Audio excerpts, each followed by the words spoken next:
I'll start off asking some questions. I'd like, before bringing anybody who wants to ask a question through Slido, some questions have already come in. But maybe I can open it up with Hossein. Maybe Hossein, anybody who's not familiar with him, he's a Canadian Iranian blogger. Unfortunately, if you open up his name on Facebook, on Google, the first thing that comes up is that he was imprisoned in Tehran for 6 years. In Malta, there's one incredible thing. I still find it quite incredible. It's not because I form part of the media, but the media, according to the latest Eurostat survey, the media is the least trusted institution in Malta. Politicians are trusted more than the media in Malta, which I find pretty remarkable. This outrage, this resentment towards the mainstream, especially institutions, do you think it's kind of self-imposed? I remember my first editor telling me, do not ever use the word activist. Do not ever say that you are an activist for something. And the narrative in the last 5 years especially has been changing quite dramatically. Now, in one comment posted under the promotion for this conference, under the Times of Malta, somebody posted this comment: a failure to distinguish opinion and activism from professional journalism has led us to where we are today. Do you agree with that point of view? Definitely there's been a proliferation of speech as a result of the proliferation of platforms of speech, which is really hard to tell if it's a good thing or a bad thing.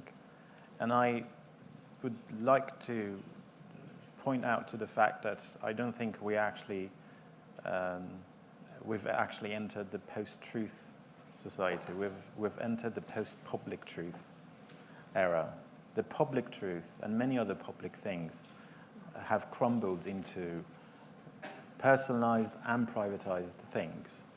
And obviously when this happens, when you suddenly lose some of the ideas, the public truths, or the official truths, it makes some people uncomfortable, and it makes some other people very comfortable and very happy about the ability for the first time maybe to challenge some of the dominant narratives.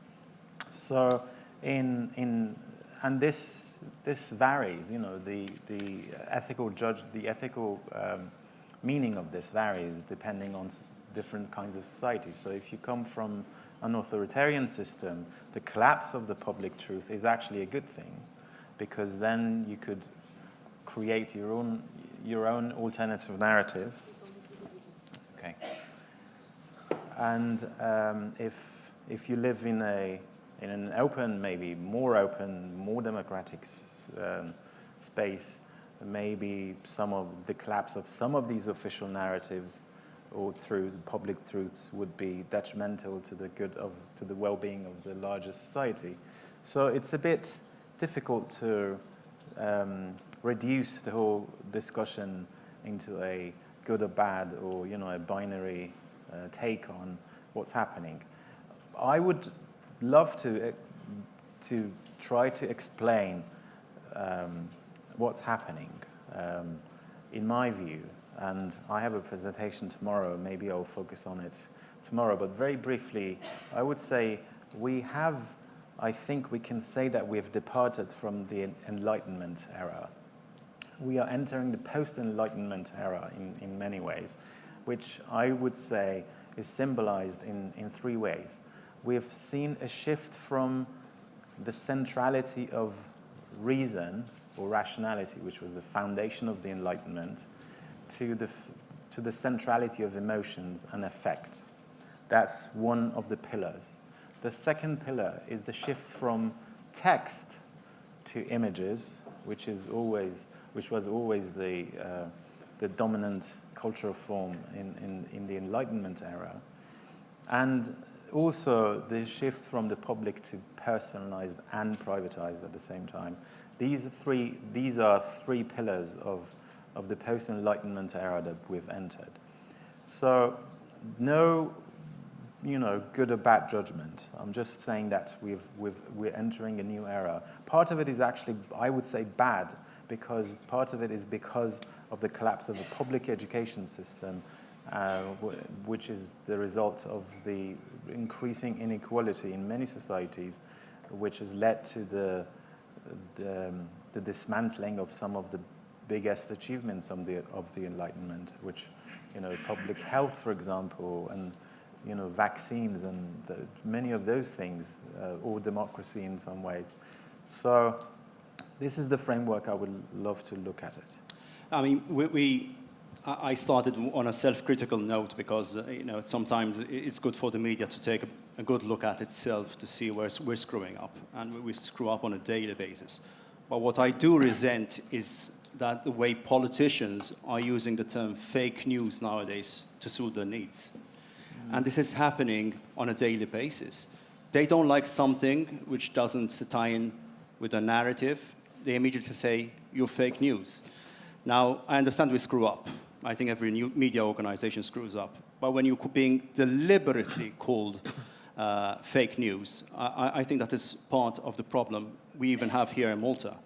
And then it ties in with another thing, with the financial issue, where the governments, political parties, are using public funding to promote their own campaigns through Facebook. Yeah. And they are obviously engineering their content in a brainwashing form I've yet to see. And what's happening, obviously, that money is coming from somewhere, and it's taking it away from the so-called mainstream media outlets. I'm not saying that, give us that money, but I think this ties in with one of the central problems. Do you agree? Absolutely. I think picking up on your point about fake news and the way it is being used, and the sort of the fact that politicians themselves are able to use vehicles like Facebook to further this agenda, I think it plays upon the insecurities. It's kind of like an acknowledgement of the kind of chaos that's being created by the fragmentation, the post-public truth concept. And I think it's interesting, when people criticize Donald Trump for just relentlessly using this, this term in a way that is disarming and off-putting and quite threatening. It's a means to sort of like put you in your place. He can only really do so because there is enough resentment and sufficient mistrust and sheer, disconcord in society that he's able to actually tap into it. And people have compared Trump's tactics, in fact, to those of Goebbels in Nazi Germany.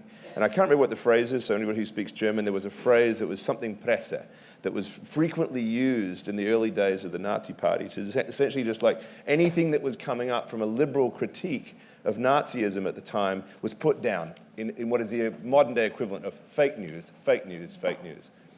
And it was effective. It was very effective. And I would suggest that it was effective in Germany at that time because Germany itself was coming out of a phenomenally disruptive and difficult period. The Weimar Republic was absolutely destructive to the fabric of German society.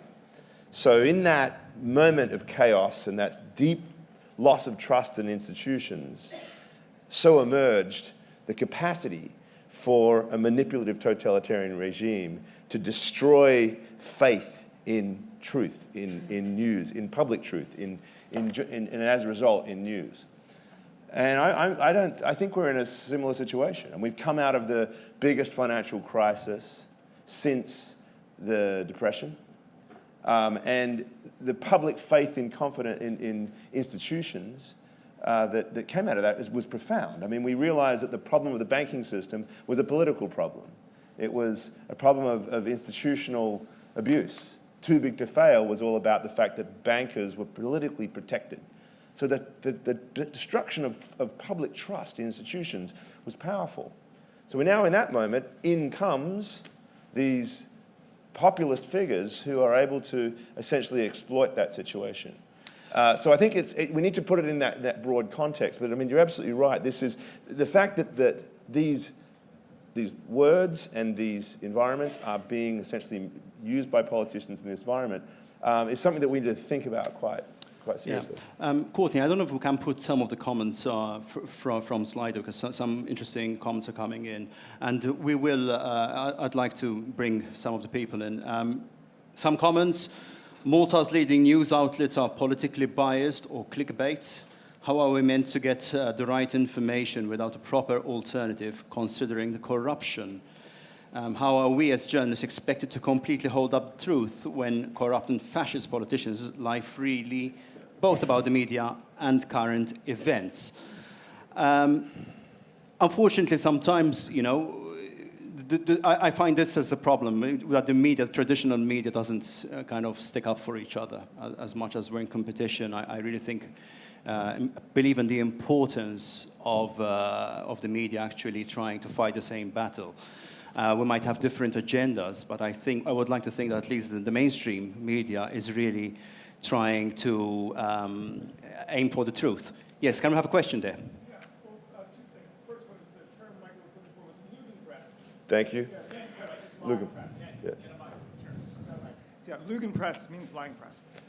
So let me pick up the last thing that you pointed out, that the media should sort of lock arms, join forces, support each other. How would we do that if the same people that's reading you is reading me, and the people who need to hear it are not part of our information scape? Aren't we just sort of in the same sort of bubble? We are in the same bubble, but I would like to think that we're all aiming towards a semblance of the truth, at least.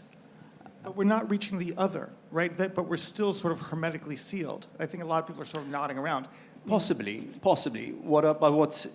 How can we bridge that? I mean, constructively, what would be more effective than sort of the predictable economist supporting Times of Malta supporting The Economist? Sure. Can we have a couple of questions? Yeah. Maria? It's Maria from Malta. Kind of linked to this, there are 2 points. You mentioned the failure in the banking system, and you said it was a political problem, but wasn't it an issue of economic ideology? I mean, I always find it really interesting that we never actually speak about neoliberalism and related to many of the other issues that we're talking about. It's a sort of the elephant in the room. And the second one, the second point is the complexity of everything that we're discussing. It's so complex, and which is sort of symptomatic of our world, and trying to explain it and bring out all these nuances is incredibly boring. And once it's simplified, well, the right wing can simplify, Trump can simplify, and then it suddenly becomes attractive. And how do we simplify and communicate what is ultimately something that is evolving, because you can't really grab it, it's constantly evolving. We can't define it. We could have a whole day defining what post-truth is or isn't, and is incredibly complex. To me, okay. Well, on the first point about ideology, I see it as chicken and egg. I mean, I think that neoliberalism, whether that is to blame, and I think there are positive aspects of neoliberalism and other bad aspects of it. I think they're all political projects. Everything is about politics. Everything is about power, and essentially, neoliberalism was a political force in its own right. So, perhaps I definitely think we need massive reform of the banking system.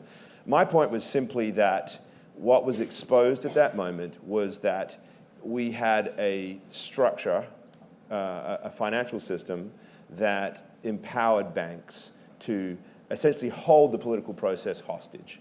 And that's what Too Big to Fail was. And that banks are central to how we fundamentally engage in human exchange. I mean, money is this core phenomenon by which we actually build our economies, and the right to transact is something that people take very, very emotionally. They don't think about it intellectually, but it's integral. And the fact that banks are at the center of that is a problem. So all of that is political, all of that is institutional, and that has gone away. I've forgotten the second part of the question, I'm sorry. Yes, I mean, it absolutely is, I totally agree. Massimiliano and I last night were talking. Max is involved in the art of sort of talking about storytelling and how we deal with storytelling. And I think that this may seem like a diversion for your question, but I think it's part of it in that the art of explaining complexity, the art of making anything compelling is a storytelling art. And I think we should hand this to Donald Trump. He is a master storyteller, right? But maybe it's because he's latched onto the most simple ideas and the most simple concepts, and that's, I think, quite true. But there are people who do make complexity interesting and compelling and so forth. So one of the biggest things I think that we can teach our young people, since this is a big part of this conference, is storytelling. I don't know, and that's a multifaceted thing. I'd love to hear what Massimiliano has to say about this. But ultimately, we do live in a world of just fragmented, multiplicitous voices, and the degree to which those voices are not just taking selfies, but are actually engaging in rich conversational storytelling, I think is going to help us eventually get to a world where some of this complexity becomes absorbable, acceptable, understandable. The world is fascinating precisely because of its complexity and its diversity, right? So how we get there is an educational aspect, I think. Yeah, in fact, Can I come in back? Hi, sorry, I'm back here. I want to come back in on this idea of storytelling for several reasons. One, because I also evoked it in my own remarks, because I think it probably is the right answer. But I think to add to that humility, we have to remember that it failed. Let me give you an example of how the storytelling failed. In the United States in the 1960s, during the culture war, the origin of the culture war, Vietnam War, civil rights, there was a view from the left, from Hollywood, from entertainment, that we'd won the universities, professors were left of center, but we hadn't won government, and we hadn't won sort of the world at large. This is what does winning mean? It means that you would have freedom for individuals, absence of their color, for example, and that you'd have a women's right to choose in terms of abortion. And so there was a view, a concerted view, that if we could just get the narrative right, the stories right, we could reach out to the other side in a mechanism in which it would be unmissable. So Norman Lear was a producer, and he produced a series of television shows. Mary Tyler Moore, female empowerment. Okay, Lou Grant, a journalist, love it, right? And then finally there was All in the Family, in which you had a young guy who was left of center and had integrity and values against a bigot, right? And these were very popular shows. They ran for years, for around a decade.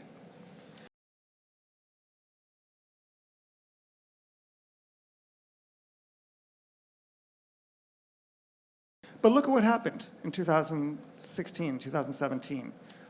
What effect, what lasting effect did winning the narrative have? You can't see it.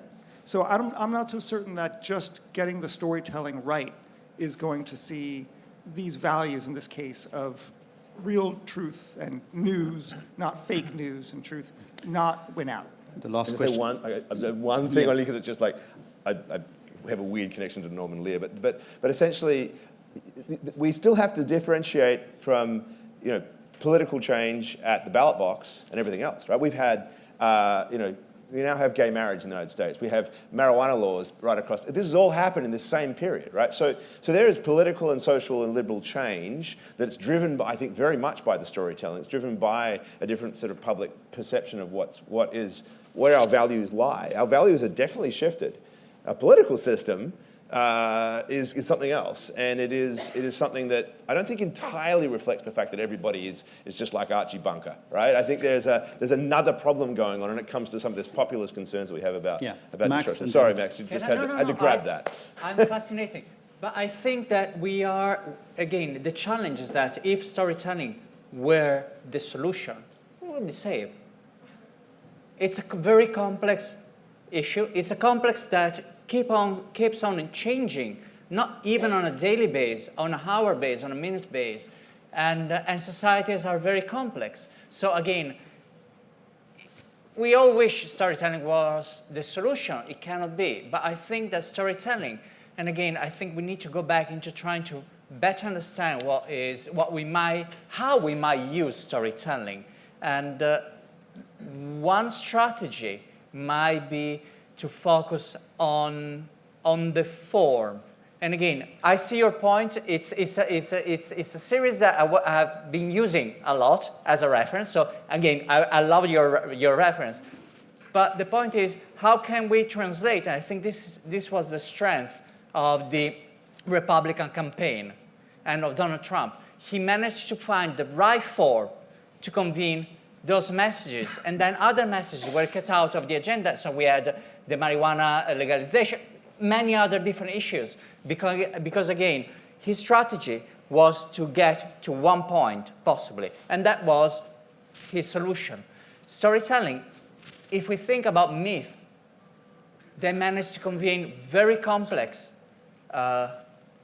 ideas, notion, values by stories, by form of stories. Again, I think the notion of storytelling needs to be readjusted to the complexities and the changes. It was, you were mentioning the shift from text to image. That is a massive one. The fact that everyone now is producing more images, we were talking about that last night. In 2019, we produced more images than throughout the whole history of photography. How do we manage that? Do we have, it's just an issue of education? It's an issue of consumption. I'm very fascinated by the point, and I'm concluding on this, that we keep on going back to giving a price, making pay, possibly, for news, or even for dissemination of information.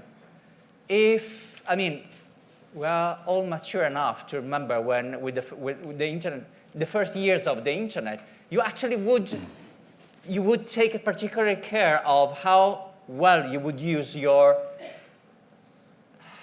connection, your signal, and the amount of data you had. Now data is free, it's infinite, so it's not an issue anymore just retweeting, just to give you an idea, retweeting or redisseminating news all the time. So again, we all hope it was storytelling was the solution. I think we need to work with events like this, with all stakeholders, to try to look for news, for different alternatives. Yeah, just 2 points. One of them is about storytelling, and I think in neuroscience tells us a lot about storytelling. And these particular shows were how many out of the percentage of shows that the public have been exposed to? And that's a very good point. How stereotypical the alternative or the women or black people or Latinos introduced in these shows, that's another point. And it's very important in the sense of the overall impact of a certain story. So number 2 is relatability. I think one of the most important things in storytelling is relatability. And relatability needs that we appeal to emotions. So how ethical? Is it really ethical if we are progressing back towards enlightenment that we appeal to emotion and not appeal to reason? Are you being inclusive if you appeal to reason and not appeal to emotion? There is so much that we are not reaching, and I think this is really problematic. The final point is about the kind of learning, which is, I will tap into with this tomorrow, but it's the type of learning that we need to introduce, which is, I think, brings back the agency to the public as producers and participants in this knowledge of production. But again, work on destabilizing the way how we process information and produce information, in the sense of, like, the most important thing I teach to my students in media literacy is that identify your variables, identify your demographics, and see how being a woman or being a boy can impact the way how you look at the world. So fundamentally, we need to destabilize these labels and then allow the person to go out of their own position and reflect on their own biases. Without doing this, we don't have any ethical generation that we are nurturing. And I think this is very essential in the sense of which kind of education, teaching the truth versus not teaching the truth, can be introduced. Well, the majority of people here are Maltese, and there's obviously the elephant in the room. This subject is definitely Caruana Galizia, at least judging by some of the comments that are coming in. I mean, this is one perfect example of where we almost, there's no somewhere in between. There's no common ground between. You heard this with the minister earlier. People talking about the memorial. Why did you remove the memorial and all that? And yet, on the other side, people are saying this is a national monument. I don't want to go into the merits of the murder investigations because I don't think that they're the subject of today. But I mean, the problem is we tend to reinterpret whatever is out there according to what our agendas are, no? If you look at Brexit, I mean, see any kind of information that is being fed, and you automatically, if there is a poor economic forecast by the central bank in the UK today, you'll say it's down to Brexit. Whilst the Brexiteers are saying this is because of the fear-mongering of the anti-Brexit campaign. How can we strike a balance when society is so openly divided? You can't. No, because society is the realm of a constant contestation of narratives and interpretations and articulations, because on the one hand, there is a proliferation of articulations, which is any sort of message that is being created. And then on the other hand, there is no passive audience. And I think we are making a mistake here, which is probably goes back to the 40s, where people understood the effect of media in terms of what is called as propaganda model, which was that the people have passive brains, and whatever you feed them, they accept it, which in a way is a very biological understanding of human mind, which is, if you expose it to some sort of virus, then they would catch that disease or sickness, and they can't resist. But the human brain and human mind is much more complex, and there is no passivity when it comes to the human brain. So it's always interpretation, not reception. This has been a very important shift in the communications and media studies, which is sort of undone suddenly after Trump's got into power. People are expecting the media to have a direct effect as a medicine, for example.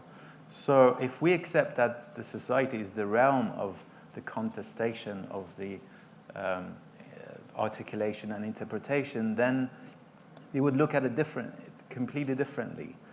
There are public goods that we have to take care and we have to maintain because of the harmony of the society, which are basically, for example, the wronghood of the narrative of racism, because racism is a narrative. So we have to maintain that, we have to resist against that sort of narrative, or other kinds of, misogyny, class, other kinds of discriminations. So, but then the rest is up for contestation. So if politicians label their opponents as coming or producing fake news and all that kind of stuff, this has always been happening, and I don't think we have to panic so much about this. So re-identifying myself, my name is Anna Zamet. I will declare right away that I work for the European Parliament. I am not necessarily speaking for it. But I did want to inject a note of optimism into our discussion here, latching on to any number of things that I've heard this morning. Massimiliano, I loved your presentation. It was linking into a thesis I did 25 years ago. Things haven't changed, unfortunately. You just had new elements that weren't in existence at the time. But what I really wanted to latch back onto was Vivian's comment from this morning about engaging and how that ties in with storytelling and how that's the other side of it. And I'm saying this on the back of a year-long, somewhat sui generis electoral campaign that I've participated in here in this country, not as a politician, but in this somewhat strange, it may seem strange to you, somewhat unusual institutional format. I hate this word institutional, but that's what it is. Parliament is an institution of the EU. We are proud of the fact that we are the one directly representing citizens. So what we did last time round was, instead of being the grey-suited bureaucrats who just take a step back and let the politicians do all the talking, we decided that this time we're going to roll up our sleeves and actually engage in information, sanctioned by the politicians, of course. It is. They do rule our institution, but the way we did it was by putting our information out there in the first instance. Now, I will be the first to admit that sometimes our sources of information is a place where elephants go to die.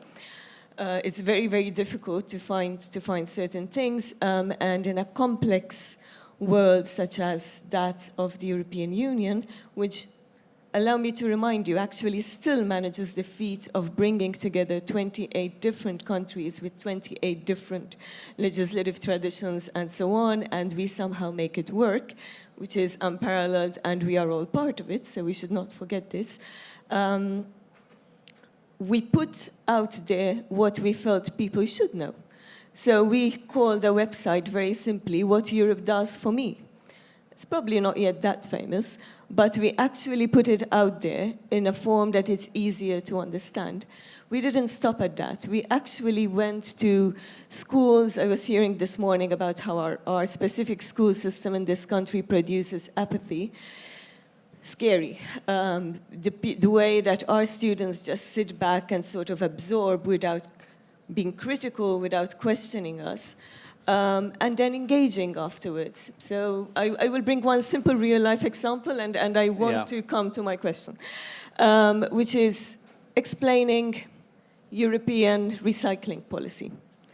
I thought, this is a great example. This is something we can do. So I explained the ban on the single-use plastics, thinking everybody was with me. So the student who looked to be one of the most engaged, right there on the front row, was somebody I talked to afterwards. And he said, I don't really get this. It's all in the air, up in the air for me. And this was after, 20 minutes or so of listening to us with the narrative. And I engaged with him. I said, do you go to the beach? Do you go to the kiosk? Do you buy a pint of beer and they give it to you in one of those flimsy plastic cups? And then what happens to it? What do you do with it? And, of course, I listened to the answers, and then I let him reach his own conclusion. Oh, this makes sense. This is the real world.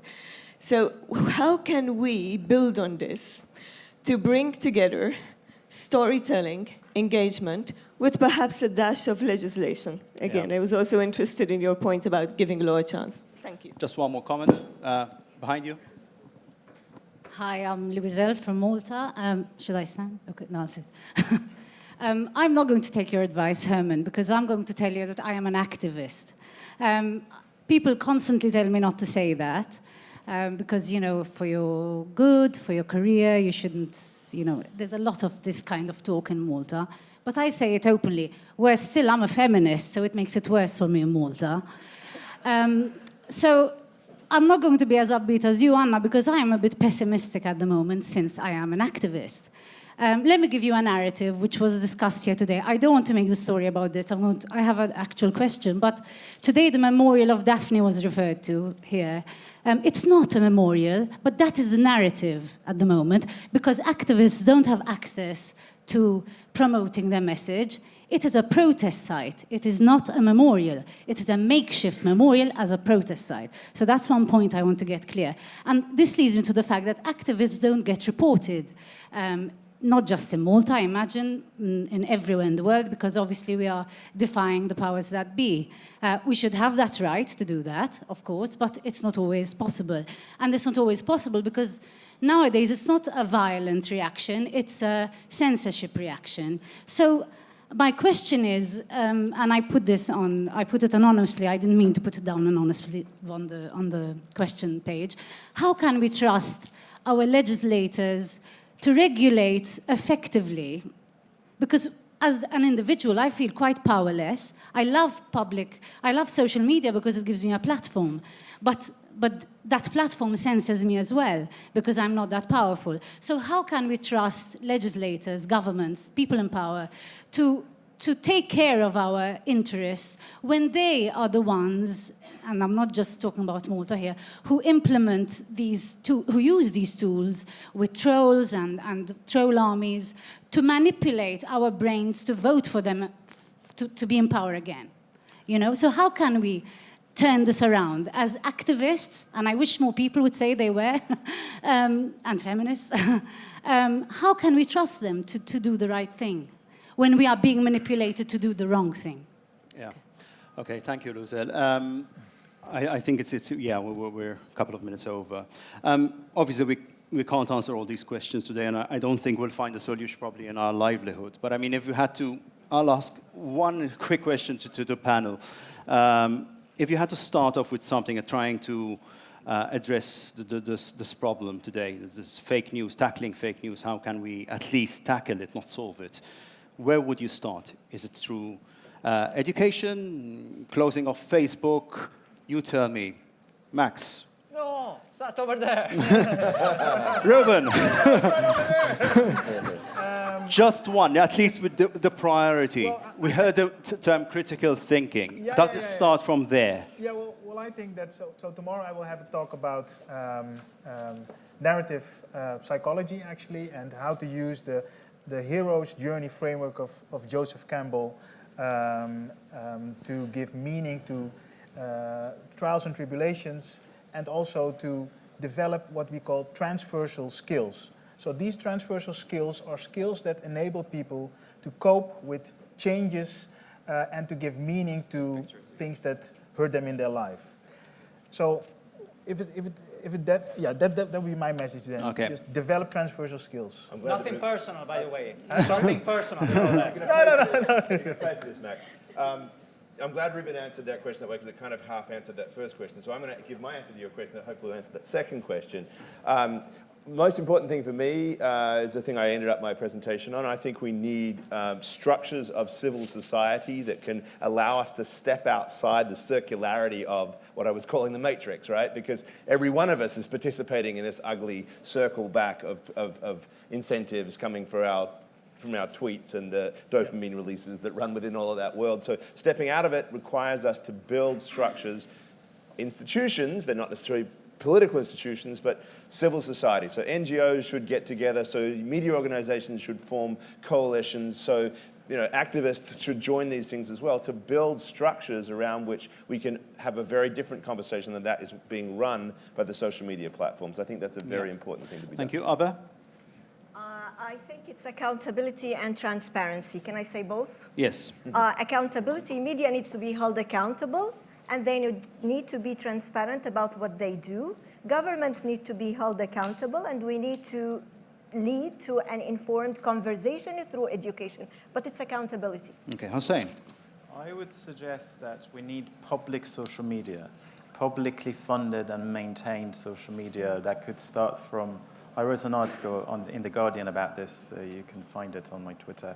It's if a couple or a few public broadcast systems in Europe join forces and create an alternative, publicly maintained and created and funded and managed platform just to share their own news, and it could actually become an alternative in the long run, and it could be joined by other newspapers or other public social broadcast companies around the world, and it would become an alternative system to this privatized space, which is Facebook, and it's completely opaque and untransparent.